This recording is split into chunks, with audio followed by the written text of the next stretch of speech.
Hey guys, it's Natalie, and today we're going thrifting at the Goodwill outlet where you pay by the pound. I have not been to the bins in about a month. I know, who the heck even am I? I am dying to go dig around this morning and see what all we find. I'm packed up, ready to go. It's right about 7:40. The bins open up at 8, so I'm hoping that somehow we make it there on time. But I've got my bag of IKEA bags, my water bottle, my coffee, and it's a go mug. And one thing that I've been adding to my morning routine that has been an absolute game changer has been Ritual Synbiotic Plus Gut Supplement. This contains prebiotics, probiotics, and postbiotics all in one capsule that is delayed release. So the supplement reaches the colon rather than the stomach, and the colon is where probiotics perform best. I also love that this Synbiotic Plus supplement is shelf stable, so I can keep it in my drawer right next to my multivitamins and I don't forget to take it. I know I've gotten those probiotics that you have to store in the fridge before, and I'm excited to take them for the first week because I just spent a lot of money on them. But then I don't check my fridge every morning for my vitamins and supplements, and I just forget to take it after about a week, and then I find it a year later when I'm cleaning out the fridge. So this has been a game changer. I actually remember to take it and I am loving it. I really recommend checking them out with the link below. You can check it out and use the code curated by Natalie 25 to get 25% off your first order. But let's get to thrifting, y'all.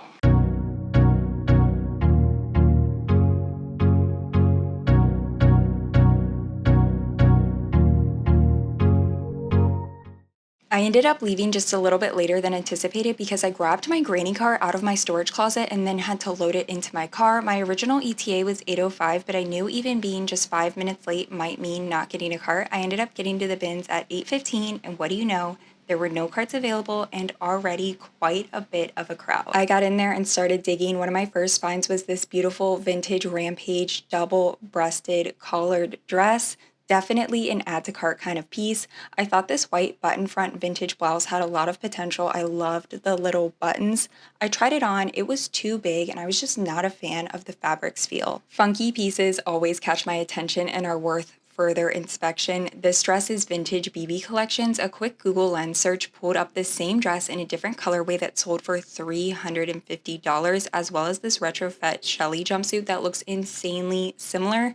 This piece was definitely coming home with me. The iconic Polo Ralph Lauren American flag knit sweater is so trendy right now, along with Americana in general. I thought this was a fun take on the trend, but unfortunately, there was a stain in the white stripe, and stain removing contrasting knits like this is a nightmare. I don't know how the t-shirt boys missed this amazing vintage denim jacket with a genuine leather collar. The brand is Marlboro Country Store. I have no idea if this piece is associated with the cigarette company, but I will definitely look up more info before the haul. There was also a genuine leather jacket right next to it with a Heavily logo. Really cool, but also really heavy. Here in Houston, the cost per pound is $2.50, so a 4-pound jacket would end up being about $10. They rolled out some new bins. These are the pieces I picked up: a new with tags Target workout long sleeve, a Major L dress, some new with tags Nasty Gal, and a green cardigan. Major L is a Revolve brand, so I was very excited to find it. It was the only piece I ended up putting in my cart. Where there is one piece of Free People, there is almost always another. I found a Free People sweatshirt and a bodysuit in the same bin. I also found this iconic Free People skirt of 2015-2016. I know, perfect. I had one in tan. Probably the oldest Stuart Weitzman logo I've encountered. These Mary Jane heels. They were so cute, but they definitely needed some TLC. I love finding vintage scarves at the bins. This one was neatly folded, but I knew it was going to be fun given that it had cats. It was huge and actually brand new with tags. If you've been around, you know one of my favorite vintage brands to find is All That Jazz. I found this black floral mini dress in my size and I cannot wait to properly try it on. Some vintage gold label Victoria's Secret. It's a coordinating black and white polka dot pajama set. The elastic in the pants is still super stretchy too. This vintage tag caught my eye because it's made in France. Pieces made in European countries tend to have a higher chance of being designer, at least that's what I've encountered. It was a nice wool blend too, and it had beautiful embroidery, but unfortunately this piece was no longer in its prime. It had moth holes as well as some other damage. This bag was genuine leather. I loved the woven leather pattern and studded strap. I've been looking for a woven leather bag, but I personally did not love the way that this piece hung on my shoulder. It had a couple of small imperfections in the leather's weave, so I did not know about resale value and I ultimately ended up passing. Speaking of resale value, Irish wool is something that I have experience selling and feel confident picking up. This L.O. Bean Irish wool fisherman sweater was in perfect condition, but being passed up by so many people because it's already so hot here in Houston. This little hat was next to it and kind of matched, so I thought that that was funny, but it didn't actually coordinate. That hat was acrylic, so I only grabbed the sweater. I found a couple of chunky knit scarves. This one was Free People and this one was a boutique brand. I ended up passing on both because it is just too hot for scarves at the moment. Love to see the Athleta logo. This is an Athleta one-piece bathing suit in perfect condition. I always really thoroughly inspect the crotch and butt for signs of wear and of course bring it home and wash it in laundry sanitizer. These were some Princess Polly cut-off jean shorts. This vintage dress is something I would normally leave, but I've been wanting to try turning a dress into a cool blouse. B. Jones Style posts about this, and I think this dress would be the perfect dress to do it with. The buttons are so unique, plus there is tons of extra fabric in case I mess up. I tried on this vintage mini skirt, but it was a little bit too big on me. These are all pieces that I picked out but ultimately passed on. A Princess Polly green mini dress, a Madewell long sleeve,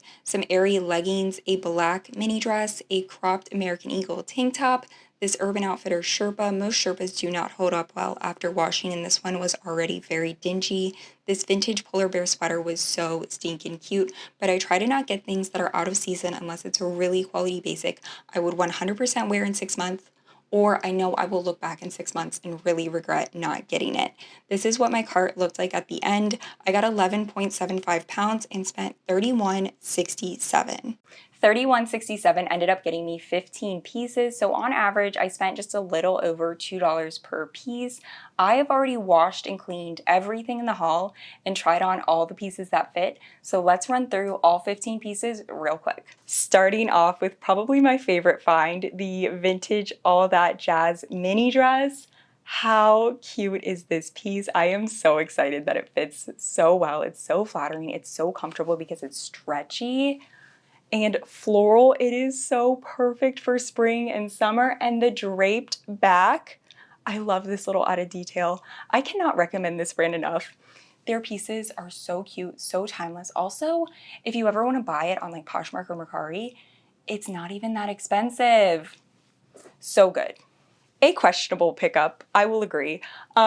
This does not match my usual aesthetic, my usual style, and as is, it looks very odd on me personally, but I think this piece has a lot of potential.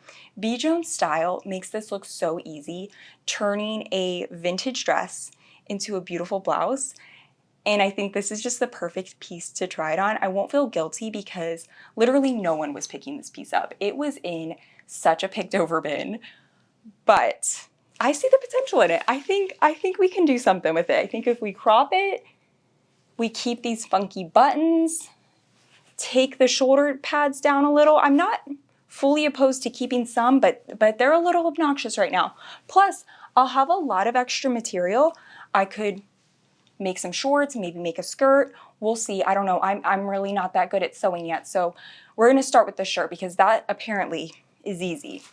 But I'll keep y'all updated because once we get sewing, I'm going to get into thrift flips. The vintage 80s dress.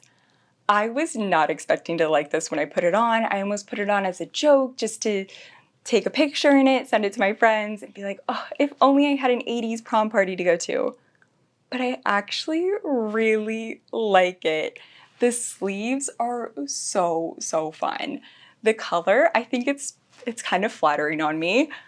The belt, it adds something. I just really love the piece.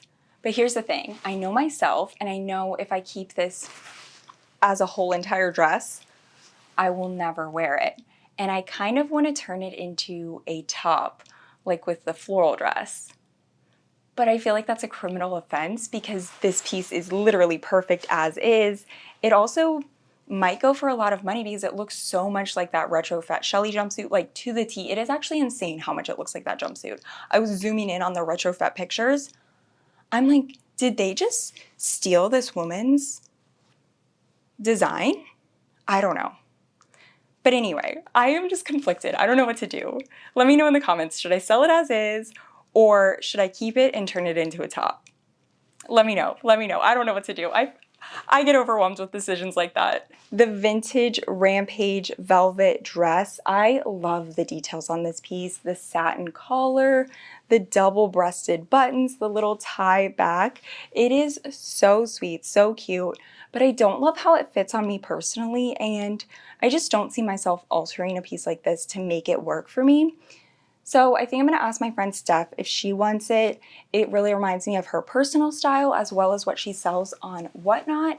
If she doesn't want it, then I will just take this piece to Pavement or Buffalo Exchange, somewhere like that. I ended up getting 3 Free People pieces. This gray crew neck sweater. I love crew neck sweatshirts. I have so many in my closet, but every single one has writing on it, and I really like that this one is just plain gray, super chic, easy to throw on.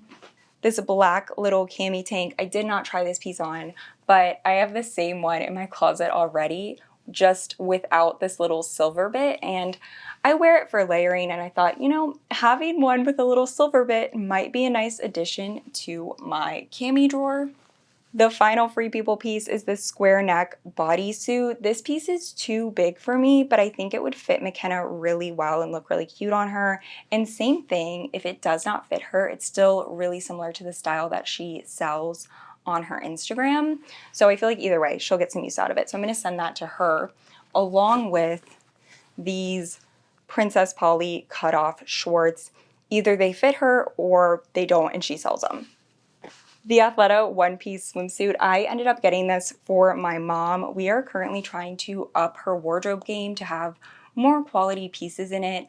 I personally love Athleta stuff so much. I feel like it holds up really well, but I've been able to thrift it all or find it all on ThredUp. She actually has maybe like 1 or 2 pieces of Athleta that I've found her over the years, and I'm really trying to find her more. I have a couple of other pairs of leggings I'm going to send her along with this swimsuit. Hopefully she likes it. The vintage Victoria's Secret gold label matching pajama set. I just love the black and white polka dot set. It is so cute. It looks so it girl chic. I'm so excited to actually have a pair of cute pajamas. I'm not one to usually sleep in satin. I like to sleep in natural fibers, but all of my pajamas are honestly kind of frumpy because they're like cotton or linen and they just wrinkle, whereas satin does not wrinkle. So I'm really excited to have a cute pair of pajamas for like sleepovers or when you're at your family's house and you are like eating breakfast and you want to still be in your pajamas, but you don't want to just be in like a big t-shirt. I don't know. I think having a cute pajama set will be a game changer. This 100% silk ruffle cami tank. I love the little ruffles up at the top, and the fact that this one comes down the front and hangs down a little bit longer. I think it is so cute to wear with a maxi skirt in the summer or layer in the winter. I just can't pass up elevated basics like this at the bins. The LL Bean Irish wool sweater, I don't resell quite as much as I used to, but an Irish wool sweater in great condition is just a no-brainer to pick up. These retail for, I want to say $175 and will 100% sell for over $50 on Poshmark. So I always pick them up if they're in great condition like this one. The vintage cat scarf, I could not pass this piece up. It is so fun. I love scarves to tie on my plain bags. They just add a little bit of fun. This one's kind of bulky, so I'm not sure how to look on a bag. I've got to try it out. But even still, if that doesn't work, I love having vintage scarves put away to wrap gifts with. I just think it's so chic, so fun. And either way, this scarf will go to good use. The vintage Marlboro Country Store denim jacket. I've been trying to say Marlboro for so long. There's probably so many bloopers of me trying to say that freaking word, so whatever, we're just going with it.